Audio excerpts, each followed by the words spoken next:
उपयोग करके आपने इतनी बड़ी लहर का मुकाबला किया है।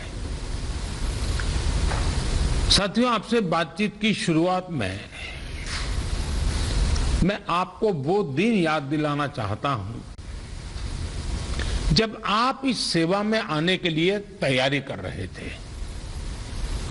आप याद करिए, जब आप सिविल सर्विसेज या अन्य परीक्षाओं के लिए जुटे थे तो आप के तरीके पर सबसे ज्यादा विश्वास करते थे। आप जिस भी क्षेत्र में रहे हो वहां की छोटी छोटी बारीकी से परिचित होते हुए आप सोचते थे कि मैं इस दिक्कत को इस तरह दूर करूंगा। आपकी यह सोच आपकी सफलता की सीढ़ी भी बनी। आज परिस्थितियों ने आपको अपनी क्षमताओं की नई तरह से परीक्षा देने का अवसर दिया है। अपने जिले की छोटी से छोटी दिक्कत को दूर करने के लिए पूरी संवेदनशीलता के साथ लोगों की समस्याओं का समाधान करने के लिए आपकी यही भावना काम आ रही है। हां, कोरोना के इस काल ने आपके काम को पहले से कहीं अधिक चैलेंजिंग और डिमांडिंग बना दिया है। महामारी जैसी आपदा के सामने सबसे ज्यादा अहमियत हमारी संवेदनशीलता और हमारे हौसले की ही होती है। इसी भावना से आपको जन जन तक पहुंचकर जैसे काम कर रहे हैं उसको और अधिक ताकत से और अधिक बड़े पैमाने पर करते ही रहना है।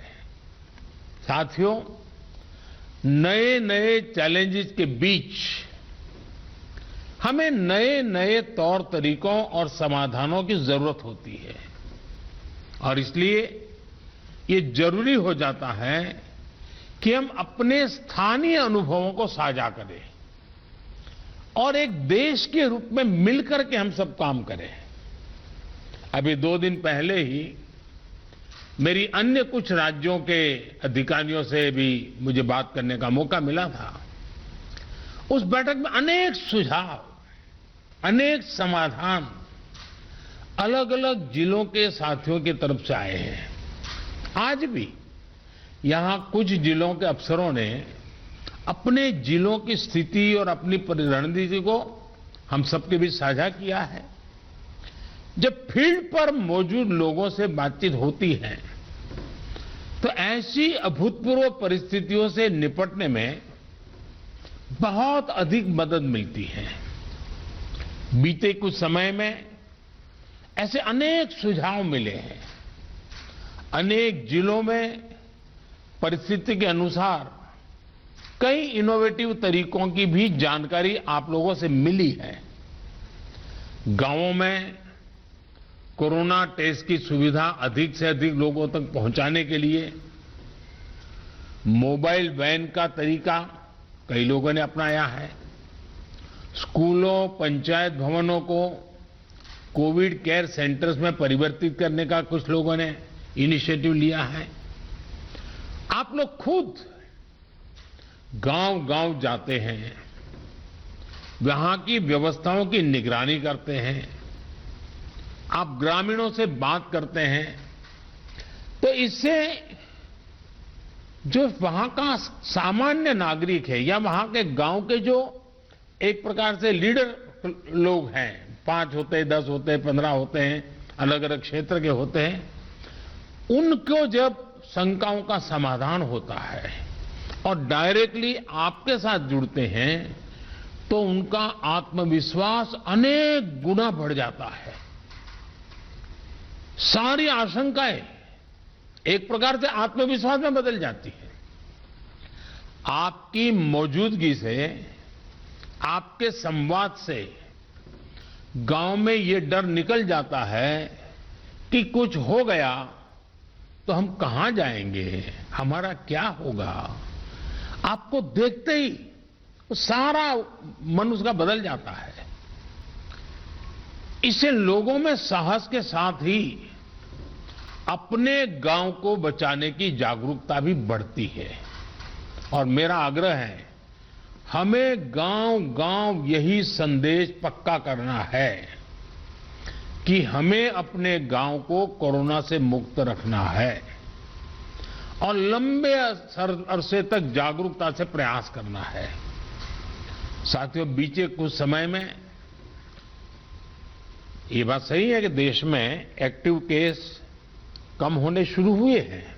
आप भी अपने जिले में अनुभव करते होंगे कि 20 दिन पहले जो एकदम से आपके ऊपर प्रेशर आया था, अब आपको भी काफी महसूस होता होगा बदलाव। लेकिन आपने इन 1.5 सालों में ये अनुभव किया हुआ है कि जब तक ये संक्रमण माइनर स्केल पर भी मौजूद है, तब तक चुनौती बनी रहती है। कई बार जब केस कम होने लगते हैं तो लोगों को भी लगता है कि अब चिंता की बात नहीं, वो तो चला गया। लेकिन अनुभव दूसरा है। टेस्टिंग और डिस्टेंसिंग जैसे मेजर्स को लेकर लोगों में गंभीरता कम न हो, इसके लिए सरकारी तंत्र, सामाजिक संगठन, जनप्रतिनिधि, इन सबके बीच में एक सामूहिक जिम्मेवारी का भाव हमें पक्का करना होगा। और प्रशासन की जिम्मेवारी और बढ़ जाती है। कोविड एप्रोप्रिएट बिहेवियर जैसे मास्क पहनना, हाथ धुलना, जब इनमें कोई कमी नहीं आती, आपके जिलों में, आपके जिलों के बाजारों में, गांवों में कम से कम होने के बाद भी लोग सभी दिशा निर्देशों का पालन करते हैं, तो ये कोरोना से लड़ाई में बहुत मदद करता है। स्थितियों पर लगातार नजर रखने से जिले के सारे प्रमुख विभागों, जैसे पुलिस का विभाग हो, साफ सफाई की बात हो, इन सारी व्यवस्थाओं का इनके बीच में बेहतर तालमेल और प्रभावी परिणाम स्वाभाविक रूप से निकलने लगते हैं। मुझे आपके कई जिलों से इस रणनीति पर काम करने के रिजल्ट्स की जानकारी मिलती रही है।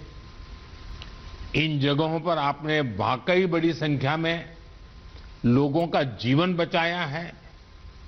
साथियों, फील्ड में किए गए आपके कार्यों से, आपके अनुभवों और फीडबैक से ही प्रैक्टिकल और इफेक्टिव पॉलिसीज बनाने में मदद मिलती है।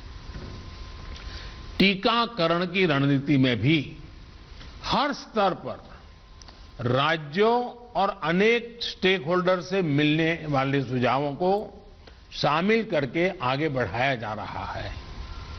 इसी क्रम में स्वास्थ्य मंत्रालय की तरफ से 15 दिन के टीकों की उपलब्धता की जानकारी राज्यों को दी जा रही है। वैक्सीन सप्लाई टाइमलाइन की स्पष्टता होने से टीकाकरण से जुड़े मैनेजमेंट में आप सभी को और आसानी होने वाली है। मुझे विश्वास है कि हर जिले और वैक्सीनेशन सेंटर के स्तर पर सप्लाई और सुदृढ़ होगी। इससे टीकाकरण से जुड़ी अनिश्चितताओं को दूर करने में, पूरी प्रक्रिया को स्ट्रीमलाइन करने में बहुत मदद मिलेगी। वैक्सीनेशन का जो प्लान है, जो कैलेंडर है, उनको हम नियमित रूप से अलग अलग मीडिया प्लेटफॉर्म पर अधिक से अधिक साझा करेंगे तो लोगों को कम से कम परेशानी होगी। साथियों, पिछली महामारी हो या फिर ये समय, हर महामारी ने हमें एक बात सिखाई है। महामारी से डील करने के हमारे तौर तरीकों में निरंतर बदलाव, निरंतर इनोवेशन, निरंतर अपग्रेडेशन बहुत जरूरी है। ये वायरस म्यूटेशन में स्वरूप बदलने में माहिर है, एक प्रकार से बहुरूपिया भी है और ये वायरस धूर्त भी है। तो हमारे तरीके और स्ट्रेटेजीज भी डायनेमिक होने चाहिए। साइंटिफिक लेवल पर हमारे वैज्ञानिक वायरस के बदलते स्वरूपों से निपटने के लिए दिन रात काम कर ही रहे हैं। वैक्सीन बनाने से लेकर एसओपीज और नई ड्रग्स बनाने तक लगातार काम हो रहा है। जब हमारी एडमिनिस्ट्रेटिव अप्रोच भी इतनी ही इनोवेटिव और डायनेमिक रहती है तो हमें असाधारण परिणाम मिलते हैं। आपके जिले की चुनौतियां यूनिक होगी, इसलिए आपके समाधान भी उतने ही यूनिक होने चाहिए। एक विषय वैक्सीन वेस्टेज का भी है। एक भी वैक्सीन की वेस्टेज का मतलब है किसी एक जीवन को जरूरी सुरक्षा कवच नहीं दे पाना। इसलिए वैक्सीन वेस्टेज रोकना बहुत जरूरी है। मेरा ये भी कहना है कि जब आप अपने जिले के आंकड़ों की समीक्षा करते हैं तो उसमें अर्बन और रूरल इसको भी अलग अलग से आप गौर करें ताकि आपका फोकस रहे। इवन टियर 2, टियर 3 सिटी को भी अलग से उसका एनालिसिस करें ताकि आप फोकस वे में अपना स्ट्रेटेजी वर्कआउट कर सकते हैं। कहां कितनी ताकत लगानी है, किस प्रकार की ताकत लगानी है, ये बड़ी आसानी से आप कर पाएंगे। और इससे जब ये प्रकार से देखेंगे तो ग्रामीण इलाकों में कोरोना से निपटने में मदद मिलेगी। और मैं भी लंबे अरसे तक आप ही की तरह कुछ न कुछ काम करते करते यहां पहुंचा हूं। मेरा अनुभव है कि गांव के लोगों को अगर सही बात समय पर पहुंचा दी जाए तो वो बहुत रिलीजियसली उसको फॉलो करते हैं, बहुत रिलीजियसली। और जो शहरों में कभी कभी हमको किसी चीज को लागू करने में मेहनत पड़ती है, गांव में उतनी मेहनत नहीं पड़ती। हां, क्लैरिटी चाहिए, गांव के अंदर एक टीम बनानी चाहिए। आप देखिए वो परिणाम खुद दे देते हैं आपको।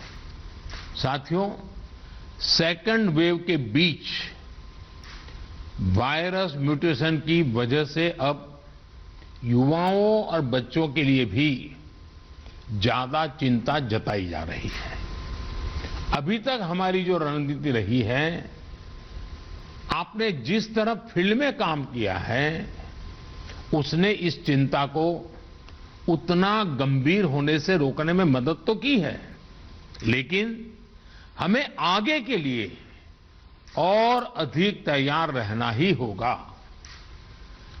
और सबसे पहला काम आप कर सकते हैं कि अपने जिले में युवाओं, बच्चों में संक्रमण और उसकी गंभीरता के आंकड़े व्यवस्थित करें। अलग से उस पर रेगुलर आप एनालिसिस कीजिए। आप स्वयं भी, मेरा सभी आप प्रमुख अधिकारियों से आग्रह है कि आप स्वयं भी उसका आकलन करें। इससे आगे के लिए तैयारी करने में मदद मिलेगी। साथियों, मैंने पिछली बार की बैठक में भी, और मैंने ये भी कह रहा कि जीवन बचाने के साथ साथ हमारी प्राथमिकता जीवन को आसान बनाए रखने की भी है। गरीबों के लिए मुफ्त राशन की सुविधा हो, दूसरी आवश्यक सप्लाई हो, काला बाजारी पर रोक हो, ये सब इस लड़ाई को जीतने के लिए भी जरूरी है और आगे बढ़ने के लिए भी आवश्यक है। आपके पास पिछले अनुभवों की ताकत भी है और पिछले प्रयासों की सफलता का मोटिवेशन भी है।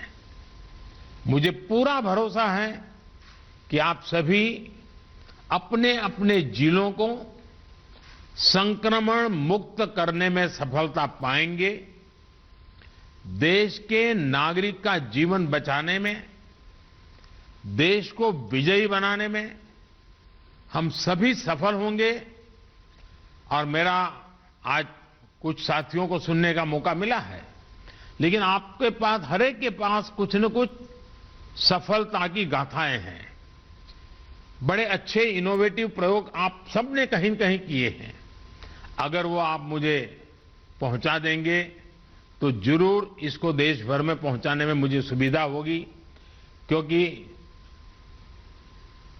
इंटेलेक्चुअली डिबेट करके कितनी भी चीज क्यों न निकाले, लेकिन उससे ज्यादा ताकत जो फील्ड में काम करता है, उसने जो अनुभव किया है और उसने जो रास्ते खोजे हैं, वो बहुत ताकतवर होते हैं। और इसलिए आप सबकी भूमिका बहुत बड़ी है और इसलिए मेरा आपसे आग्रह है कि आप इसको निकालिए। दूसरा, पिछले 100 साल में किसी के जीवन में इतने बड़े संकट से जूझने की जिम्मेवारी नहीं आई है। आप डिस्ट्रिक्ट में बैठे हैं, आपके जिम्मे सबसे बड़ा बोझ आया है। आपने बहुत चीजें ऑब्जर्व की होगी, मानव मन को ऑब्जर्व किया होगा, व्यवस्थाओं की मर्यादाओं को देखा होगा, कम से कम संसाधनों का ऑप्टिमम यूटिलाइजेशन करके आपने एक नए रिकॉर्ड प्रस्थापित किए होंगे। जब भी मौका मिले इसको जरा जरूर अपनी डायरी में लिख करके रखिए। आने वाली पीढ़ियों को आपके अनुभव काम आएंगे, क्योंकि पिछली शताब्दी में 100 साल पहले जो बड़ी महामारी हुई, वो उसके उतने रिकॉर्ड उपलब्ध नहीं है कि वो उसका रूप कैसा था, संकट कितना गहरा था, कहां क्या हुआ, बाहर निकलने के रास्ते क्या खोजे गए। लेकिन आज हमारे डिस्ट्रिक्ट के अफसर अगर ये डिस्ट्रिक्ट गैजेट की तरह इसको बनाएंगे तो भविष्य की पीढ़ियों को भी हमारी ये मेहनत, हमारे अनुभव, ये आने वाली पीढ़ियों के लिए भी काम आएगा। और मैं आपको भी इस सफलता के लिए, इस मेहनत के लिए, और आपको और आपकी पूरी टीम को, जिस प्रकार से आप लोगों ने इसका नेतृत्व किया है, आपको बधाई देता हूं, आपकी सराहना करता हूं। और मैं आशा करता हूं कि आप और अधिक सफलता प्राप्त करेंगे, तेजी से सफलता प्राप्त करेंगे और जन सामान्य के अंदर विश्वास पैदा करेंगे। सामान्य मानवीय का विश्वास विजय की सबसे बड़ी जड़ी बूटी है, सबसे बड़ी जड़ी बूटी है। इससे बड़ी जड़ी बूटी नहीं हो सकती है और ये काम आप आसानी से कर सकते हैं। आप स्वस्थ रहें, कार्य का बोझ आपको ज्यादा है, मैं अनुभव करता हूं। अब बारिश की सीजन आएगी तो और एक सीजनल जो प्रेशर रहता है वो तो बढ़ने ही वाला है। लेकिन इन सब के बीच भी आप स्वस्थ भी रहें, आपका परिवार स्वस्थ रहे और आपका जिला जल्द से जल्द स्वस्थ हो, हर नागरिक स्वस्थ हो, ये आपकी कामना ईश्वर पूरी करे, आपका पुरुषार्थ पूरी करेगा। मेरी तरफ से आपको बहुत शुभकामनाएं, बहुत बहुत धन्यवाद।